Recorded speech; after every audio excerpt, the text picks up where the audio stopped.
এবার সরকারি ন্যায্য মূল্যের দোকানে চোরেদের হানা, সেখানে চাল ডাল থেকে শুরু করে সমস্ত রকমের মশলাপাতি নিয়ে গেছে চোরের দল। এমনই কিন্তু অভিযোগ উঠে আসছে এবার উদয়পুর থেকে। উদয়পুর মাতাবাড়ি বিধানসভা কেন্দ্রের জুয়ালি খাবার এলাকাতেই সরকারি ন্যায্য মূল্যের দোকানে চোরেদের হানা, এবং সঙ্গে যারা গেছে যে গর্জি থানায় রেশন ডিলার নারায়ণ দাস, তিনি জানিয়েছেন অভিযোগ কি রয়েছে বিস্তারিত শুনুন।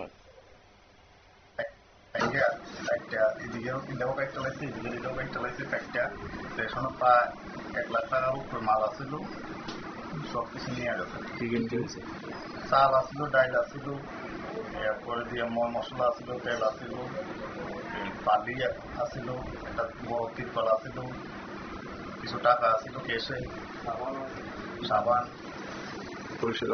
পুলিশ জানাইছিল, পুলিশ আইছিল, আইয়া ইনকোয়ারি দিয়ে গেছে। প্রথম হয়েছে না আরো? না, এর আগে একবার হয়েছিল, প্রায় 1 বছর আগে। সন্দেহ ও দেই না, সন্দেহ তো কি করা যায়। কোন জায়গায়? জুয়ালি খামার বাজার। ওনার নাম নারায়ণ দাস।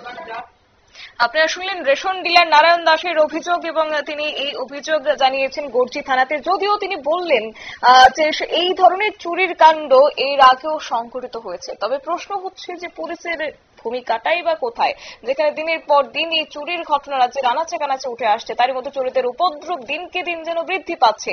সেই জায়গা থেকে আদৌ কি পুলিশ সেই অর্থে ভূমিকা গ্রহণ করছে, জানিয়ে জনমনে একদিকে আশঙ্কা, অন্যদিকে ক্ষোভ কিন্তু বিরাজ করছে। নিয়ে নিচ্ছি ছোট্ট একটি বিজ্ঞাপন বিরতি, সঙ্গে থাকুন।